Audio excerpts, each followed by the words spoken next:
ओम शांति। प्यारे रूहानी भाई बहनों, आज 9 मार्च 2026 के हम बाबा के अनमोल मधुर महावाक्य सुनेंगे। ओम शांति। आज के इस रूहानी सफर की शुरुआत करने से पहले आइए हम सभी अपने मन की गति को बिल्कुल धीमा कर लें। बिल्कुल, बाहर की इस भागदौड़ भरी दुनिया से अपने ध्यान को समेटकर भ्रिकुटी के मध्य विराजमान मुझ चमकती हुई ज्योतिर्बिंदु आत्मा पर एकाग्र करें। हाँ, और देह के सभी भान से किनारे होकर परम धाम के उस लाल प्रकाश में स्वयं को स्थित करें, जहाँ से हमारे मीठे पारलौकिक माता पिता शिव बाबा के निस्वार्थ और अथाह प्रेम की किरणें हम पर बरस रही हैं। वो स्नेह है जो हमारी जन्म जन्मांतर की थकान को मिटाकर हमें स्वस्वरूप में टिका देता है। आज तो प्यारे बाबा हमें अपने समान विश्व कल्याणकारी बनने की बहुत ही गहरी प्रेरणा दे रहे हैं। जी, 21 जन्मों का बेहद का वर्षा जो हमारा ईश्वरीय अधिकार है, उसे प्राप्त करने की विधि को आज हम और अधिक स्पष्टता से समझेंगे। तो आइए अपने ब्राह्मण जीवन के फाउंडेशन को और भी मजबूत बनाने के लिए बाबा की इस मीठी मुरली के सागर में गहरे उतरते हैं। जी, आज बाबा ने मुरली के सार में अपनी अमृतमयी दृष्टि डालते हुए कहा है। बाबा कहते हैं, मीठे बच्चे, जैसे बाप का पाठ है सर्व का कल्याण करना, ऐसे बाप समान कल्याणकारी बनो, अपना और सर्व का कल्याण करो। वाह। बाबा जब मीठे बच्चे कहकर संबोधित करते हैं ना, तो आत्मा स्वतः ही उस ईश्वरीय मिठास और पवित्रता को धारण कर लेती है। जी बिल्कुल। और कल्याणकारी बनने का जो वास्तविक अर्थ बाबा आज समझा रहे हैं, वो हमारे हर दिन के हर पल का आधार है। हाँ, ये कोई स्थूल कार्य मात्र नहीं है, बल्कि ये हमारी वृत्ति और प्रकंपन का वो स्तर है जहाँ हमारे अस्तित्व मात्र से औरों का कल्याण होने लगे। और इस गहराई को अगर हम अपने रोजमर्रा के जीवन में देखें, तो हमारा हर संकल्प, हर दृष्टि और हर बोल इस कसौटी पर परखा जाना चाहिए। एकदम सही कहा आपने। जब हम स्वयं को एक शांत पवित्र आत्मा की स्मृति में रखते हैं ना, तो हमारे संपर्क में आने वाली हर आत्मा को हम उसी आत्मिक दृष्टि से देखते हैं। जी, और यही दृष्टि स्वतः ही उनके प्रति शुभ भावना और कल्याण की लहर पैदा करती है। हमारा अपना स्व कल्याण ही तो विश्व कल्याण की वो पहली सीढ़ी है। यदि हमारी अपनी आंतरिक स्थिति हलचल में है, हाँ, यदि हमारे अंदर कोई सूक्ष्म स्वार्थ या देह अभिमान का अंश बाकी है, तो हम सर्व का कल्याण नहीं कर सकते। बिल्कुल। एक मजबूत और अचल स्थिति ही वे प्रकंपन उत्पन्न करती है जो चारों ओर फैलकर वायुमंडल को पावन बनाते हैं। तो हम सभी कुछ पल के लिए इस बात पर गहराई से सोच चिंतन करें। एकांत में अपने मन के दर्पण में देखें, क्या आज मेरा उठा हुआ हर संकल्प किसी न किसी के कल्याण के निमित्त बन रहा है, या कहीं न कहीं उसमें मैं और मेरा की कोई संकीर्णता छिपी है। यह स्वचिंतन की प्रक्रिया हमें सारा दिन अपनी चेकिंग करने में मदद करेगी।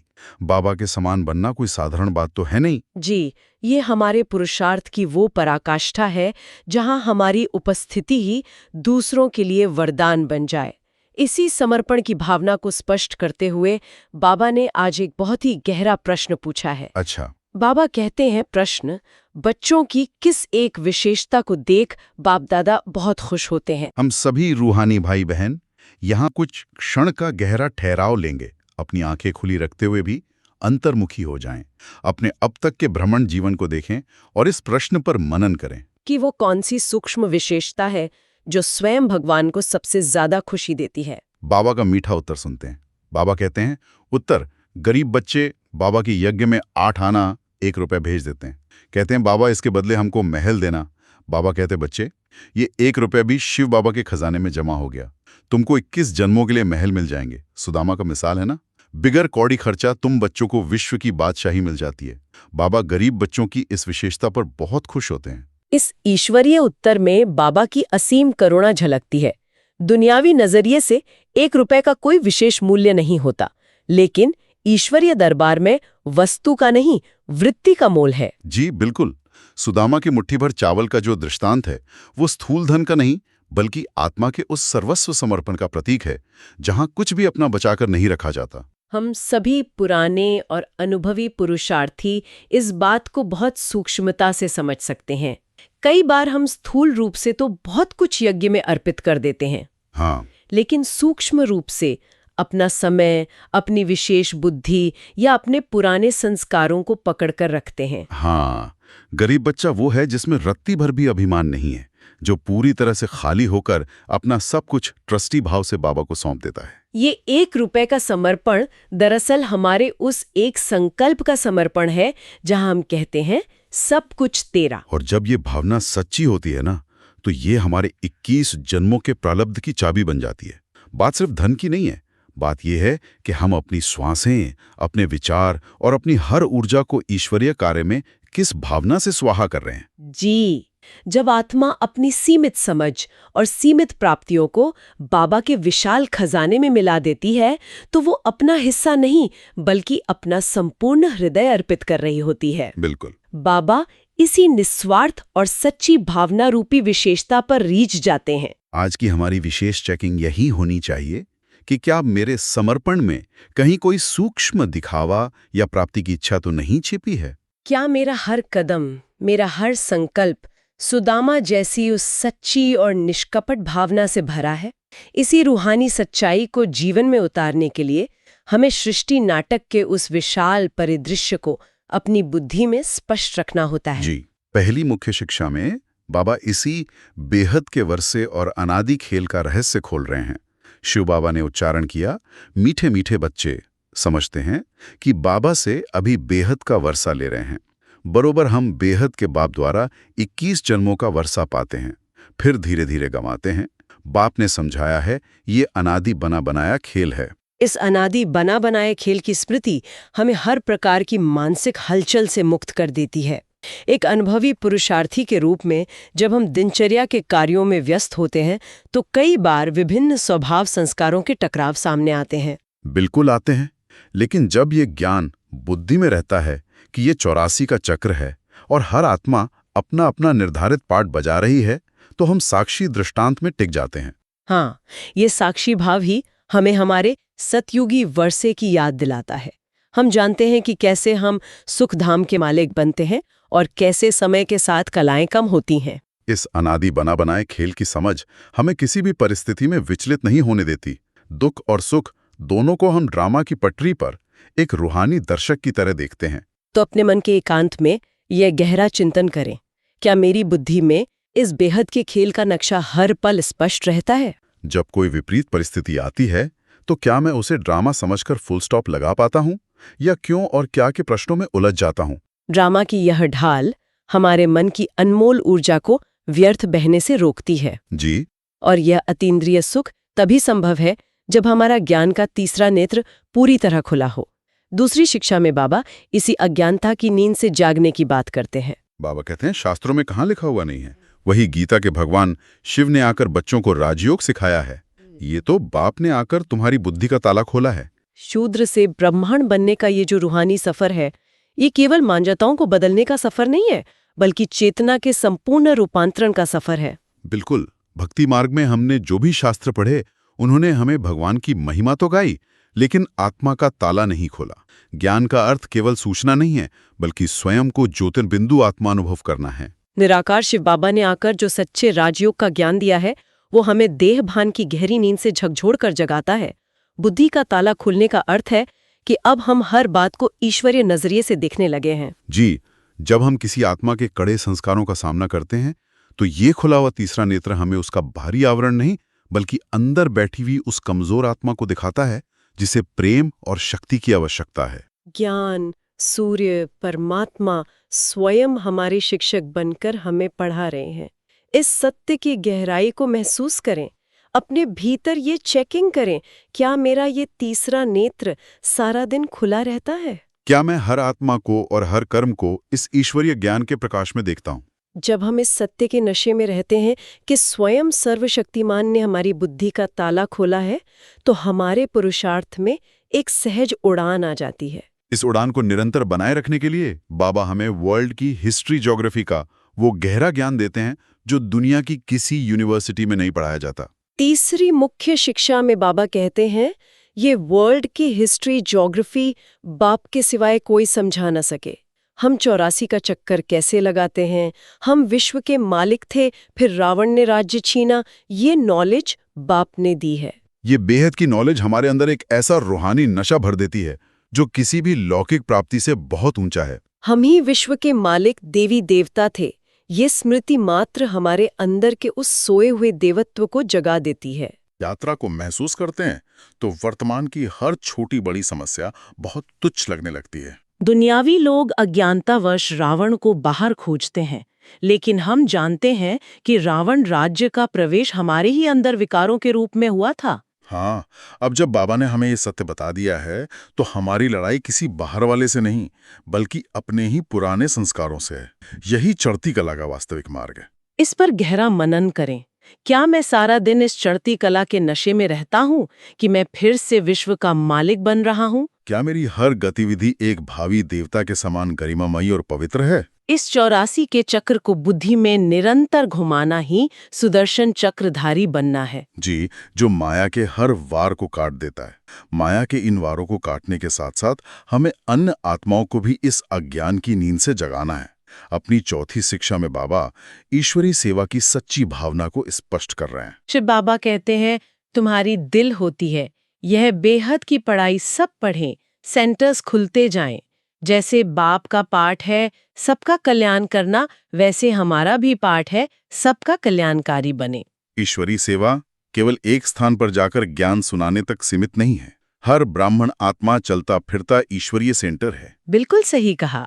हमारे मन मस्तिष्क में औरों को यह रास्ता बताने की, भटके हुए को मंजिल दिखाने की जो निरंतर तड़प है, वही सच्चा कल्याण है। हाँ, जब हम अपनी शक्तिशाली वाइब्रेशन से वायुमंडल को शुद्ध करते हैं, वो भी बहुत बड़ी सेवा है। बाबा जब अपने इस विशाल रूहानी बगीचे को देखते हैं तो वे उन सेवाधारी फूलों पर विशेष प्यार लुटाते हैं जो अपनी खुशबू से औरों को भी आकर्षित कर बाबा के पास लाते हैं। एक दिया जब दूसरे दिए को जलाता है तो रोशनी बढ़ती ही जाती है।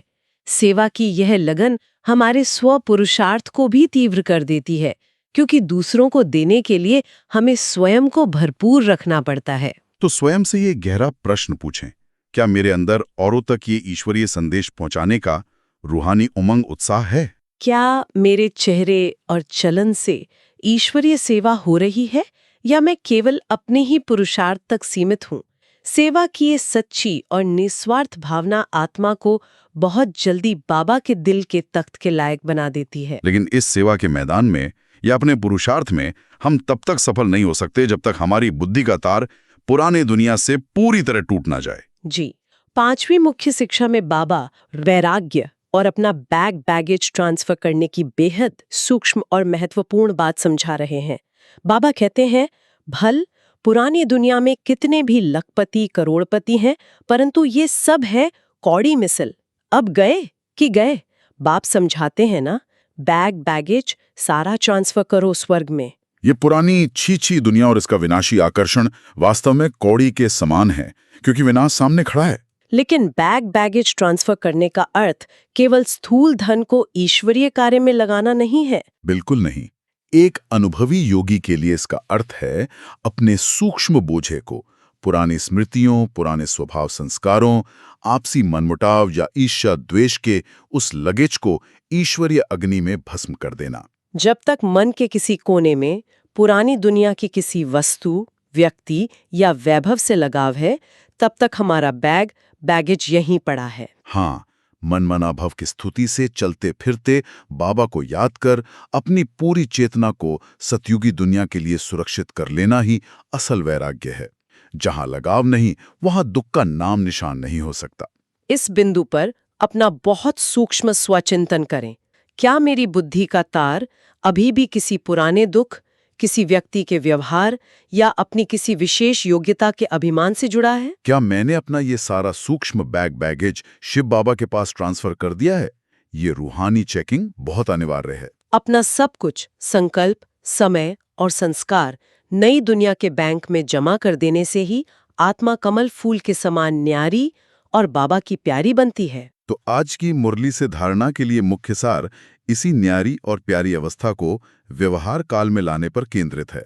बाबा कहते हैं, सदा अपार खुशी में रहने के लिए बेहद की नॉलेज बुद्धि में रखना है। ज्ञान रत्नों से अपनी झोली भरकर अपना और सर्व का कल्याण करना है। नॉलेज में बहुत बहुत होशियार बनना है। ज्ञान रत्नों से झोली भरने का अर्थ केवल मुरली के पॉइंट्स को रटना नहीं है, बल्कि समय प्रमाण उन पॉइंट्स को शस्त्र के रूप में इस्तेमाल करना है। बिल्कुल। नॉलेज में होशियार वो है जो हर परिस्थिति को ज्ञान के आधार पर पार कर ले। हमारी अपार खुशी का रहस्य इसी बात में छुपा है कि हम इस बेहद की नॉलेज को अपने कर्मों में कितना घोल पाए हैं। धारणा का दूसरा पॉइंट हमारी इसी पुरुषार्थ की स्थिति को और बल देता है। बाबा कहते हैं, भविष्य 21 जन्मों के राज्य भाग्य का अधिकार लेने के लिए अपना बैगेज सब ट्रांसफर कर देना है। इस छीछी दुनिया से छुटकारा पाने की युक्ति रचनी है। दुनिया में रहते हुए दुनिया से छुटकारा पाना, यही राजयोग की सबसे बड़ी कला है। व्यर्थ संकल्पों और देभान की दलदल से अपनी बुद्धि को निकालकर परमधाम में टिकाना, यही वो युक्ति है जिससे हम अपना बैगेज सफलतापूर्वक ट्रांसफर कर सकते हैं। जी, जब मन से मेरा खत्म हो जाता है, तभी भविष्य का राज्य भाग्य हमारा अधिकार बनता है। ये धारणाएं हमारे रोजमर्रा के जीवन का आईना है। हाँ, जो हमें दिखाती हैं कि हम असल में इस पुरानी दुनिया से कितने उपराम हुए हैं। और जब आत्मा पूरी तरह उपराम होकर एक बाप के प्यार में समा जाती है, तब उसे आज का ये अलौकिक वरदान प्राप्त होता है। बाबा का वरदान है, एक बाप के लव में लवलीन रह, सदा चढ़ती कला का अनुभव करने वाले सफलता मूर्त भव। बाबा वरदान का स्पष्टीकरण देते हुए कहते हैं, सेवा में वाह स्वयं की चढ़ती कला में सफलता का मुख्य आधार है। एक बाप से अटूट प्यार, बाप के सिवाय और कुछ दिखाई न दे। संकल्प में भी बाबा, बोल में भी बाबा, कर्म में भी बाप का साथ। ऐसी लवलीन आत्मा एक शब्द भी बोलती है तो उसके स्नेह के बोल दूसरी आत्मा को भी स्नेह में बांध देते हैं। ऐसी लवलीन आत्मा का एक बाबा शब्द ही जादू का काम करता है। वह रूहानी जादूगर बन जाती है। लवलीन अवस्था की गहराई अद्भुत है।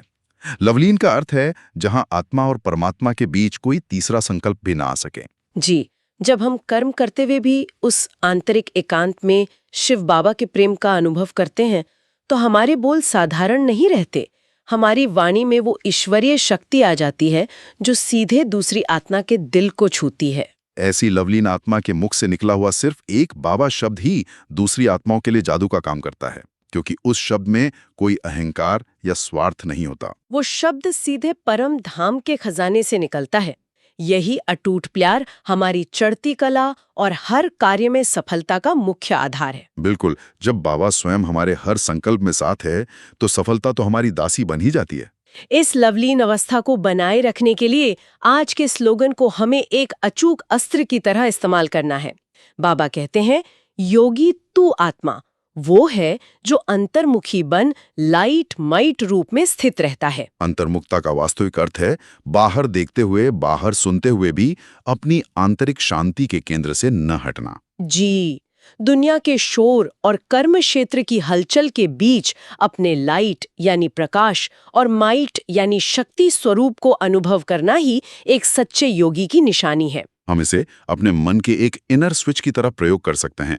जैसे ही दिन भर में कोई व्यर्थ संकल्प उत्पन्न हो या किसी का कड़ा संस्कार सामने आए, तुरंत इस स्विच को ऑन करें कि मैं योगी आत्मा हूँ, मेरा स्वरूप तो लाइट और माइट है। यह अभ्यास हमें तुरंत देह भान के भारीपन से निकालकर फरिश्ता स्थिति में ले जाता है। इसी फरिश्ता स्थिति की ओर इशारा करते हुए बाबा ने आज बहुत ही स्पष्ट अव्यक्त इशारा दिया है। बाबा कहते हैं, निश्चय के फाउंडेशन को मजबूत कर सदा निर्भय और निश्चिंत रहो। आपको जो भी ड्यूटी मिली हुई है उसमें सदा एक्यूरेट रहो। जो ड्यूटी पर एक्यूरेट रहता है उसको सभी ईमानदार व फेथफुल की नजर से देखते हैं। यहाँ भी जो एक्यूरेट सेवा पर रहते हैं वही बाप के फेथफुल हैं। एक होता है बाप में पूरा फेथ, दूसरा है बाप के साथ सेवा में भी फेथफुल। ऐसे फेथफुल निश्चय बुद्धि बच्चे सदा विजय और निश्चिंत रहते हैं। इस इशारे में हम सभी अनुभवी ब्राह्मणों के लिए एक बहुत गहरा मर्म छिपा है। केवल ये कह देना कि मेरा बाबा पर निश्चय है, ये पर्याप्त नहीं है। हाँ, वो निश्चय हमारे कर्मों में, हमारी एक्यूरेसी में झलकना चाहिए। चाहे वो सेंटर की कोई स्थूल सेवा हो या घर परिवार में रहते हुए अपने श्रेष्ठ वाइब्रेशन फैलाने की सूक्ष्म सेवा हो। हमारी ईमानदारी हर जगह एक समान होनी चाहिए। बाप में फेथ रखना और ईश्वरीय सेवा में फेथफुल होना, इन दोनों का संतुलन ही हमें सदा निर्भय बनाता है। जी, जब आत्मा फरिश्ता स्वरूप के हल्केपन का अनुभव करती है तो उसकी हर ड्यूटी स्वतः ही एक्यूरेट होने लगती है। क्योंकि वो कर्म स्वयं नहीं करती बल्कि बाबा को साथी बनाकर कराती है। यही निश्चय बुद्धि होने की निशानी है, जहां किसी भी परिस्थिति में मन की स्थिति हलचल में नहीं आती, सदा विजयी और निश्चिंत। और अब आज के इन गहरे महावाक्यों को अपने रोम रोम में बसाने के लिए, अपने पुरुषार्थ को और तीखा करने के लिए हम 5 शक्तिशाली स्वमान का अभ्यास करेंगे। हमारा पहला स्वमान है, मैं बाप समान विश्व कल्याणकारी आत्मा हूँ। इस स्वमान को गहराई से महसूस करें। मेरे भ्रिकुटी के मध्य से शिव बाबा की कल्याणकारी किरणें मुझ में प्रवेश कर पूरे विश्व की आत्माओं तक पहुंच रही हैं। मैं मास्टर ज्ञान सूर्य हूँ। मेरा हर संकल्प केवल और केवल शुभ भावना और रहम से भरा है। दिन भर में जब भी कोई नकारात्मक ऊर्जा या परिस्थिति सामने आए तो तुरंत इस स्वमान की सीट पर सेट हो जाएं। कि मैं तो विश्व कल्याणकारी हूँ, मेरा काम तो सिर्फ देना है, सबको शांत करना है। अब दूसरे स्वमान का अभ्यास करते हैं। मैं 21 जन्मों के राज्य भाग्य की अधिकारी पद्मा पदम भाग्यशाली आत्मा हूँ। उस सतयुगी पावन दुनिया का आह्वान करें जहां मैं संपूर्ण निर्विकारी 16 कला संपूर्ण देवता के रूप में स्थित हूँ। स्वयं ज्ञान सागर ने मुझे अपना बनाकर ये बेहद का वर्षा दिया है। इस पूरे ब्रह्मांड में मेरी आत्मा का भाग्य सबसे ऊंचा और श्रेष्ठ है। जब भी पुरानी दुनिया का कोई आकर्षण या माया का कोई वार आपको कमजोर करने लगे, इस भाग्य की स्मृति को इमर्ज करें। इस रूहानी नशे के आगे माया की हर शक्ति हार मान लेगी। आइए तीसरे स्वमान की ओर बढ़ते हैं। मैं सदा एक बाप के प्यार में लवलीन रहने वाली सफलता मूर्त आत्मा हूँ। अनुभव करें, मैं आत्मा शिव बाबा की प्रेम भरी और शीतल किरणों के नीचे बैठी हूँ। मेरा सारा बोझ, सारी चिंताएं बाबा ने अपने ऊपर ले ली हैं। मैं पूरी तरह से उनके प्यार में समाई हुई हूँ। जहाँ बाबा का प्यार है वहाँ हर कार्य में सफलता स्वतः सिद्ध है। यह लवलीन अवस्था हमारे अंदर की सारी थकान मिटा देती है। मेरा हर कर्म, मेरा हर शब्द अब साधारण नहीं बल्कि बाबा के प्यार के जादू से भरा हुआ है। चौथे स्वमान की गहराई में उतरते हैं। मैं लाइट माइट रूप में स्थित रहने वाली अंतर्मुखी योगी आत्मा हूँ। महसूस करें, मैं एक चमकता हुआ शुद्ध प्रकाश का पुंज हूँ। मेरे भीतर सर्वशक्तिमान की असीम शक्तियां प्रवाहित हो रही हैं। बाहर की कोई भी आवाज, कोई भी हलचल मेरी इस गहरी आंतरिक शांति को छू भी नहीं सकती। मैं पूरी तरह से एकाग्र और शक्तिशाली हूँ। यही वो सुरक्षा कवच है जो हमें देह भान से मुक्त रखता है। इस लाइट माइट स्वरूप में टिकने से हमारे प्रकंपन स्वतः ही वायुमंडल को शांत और पवित्र बना देते हैं। और अब हमारा पांचवा और अंतिम स्वमान, मैं निश्चय बुद्धि, निर्भय और ईश्वरीय सेवा में एक्यूरेट आत्मा हूँ। मेरा अपने प्यारे बाबा पर अटल और अखंड निश्चय है। इस निश्चय की चट्टान पर खड़ा होने के कारण मेरे अंदर कोई भय, कोई शंका नहीं है। मैं बाबा का फेथफुल बच्चा हूँ जो अपनी हर ईश्वरीय ड्यूटी को पूरी सच्चाई, ईमानदारी और एक्यूरेसी के साथ निभा रहा है। इन 5 स्वमानों का अभ्यास हमें आज सारा दिन चलते फिरते कर्म क्षेत्र पर रहते हुए करना है। ये स्वमान हमारे लिए संजीवनी बूटी का कार्य करेंगे। प्यारे रूहानी भाई बहनों, आज के इन अनमोल महावाक्यों का जो गहरा मंथन हमने किया, उसका सार यही है कि हमें अपने संकल्पों की शुद्धता से बाबा के समान विश्व कल्याणकारी बनना है। जी, और इस पुरानी दुनिया से अपना सारा सूक्ष्म बैगेज, अपनी सारी पुरानी स्मृतियां और लगाव पूरी तरह समेटकर नई दुनिया के लिए ट्रांसफर करना है। और ये सब तभी संभव होगा जब हम एक बाप के प्यार में पूरी तरह लवलीन होकर लाइट माइट स्वरूप में टिकेंगे।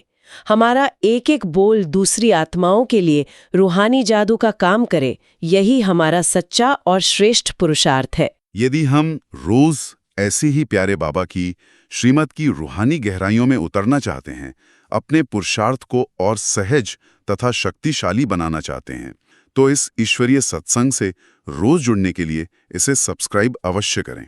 यह हम सभी ब्राह्मण बच्चों के लिए एक रूहानी निमंत्रण है ताकि हम सब साथ मिलकर संपूर्णता की ओर कदम बढ़ाएं। शिव बाबा के प्यार और इस अलौकिक नशे में आज का पूरा दिन व्यतीत करें। निरंतर बाबा को याद करते रहें और अपने प्रकंपनों से सर्व का कल्याण करते रहें। हम सभी को आज सारा दिन इस एक गहरे विचार के साथ अपने हर कर्म को परखना है। अगर आज ही मेरा अंतिम दिन हो तो क्या मेरा बैगेज पूरी तरह से शिव बाबा के बैंक में ट्रांसफर हो चुका है? अच्छा, ओम शांति।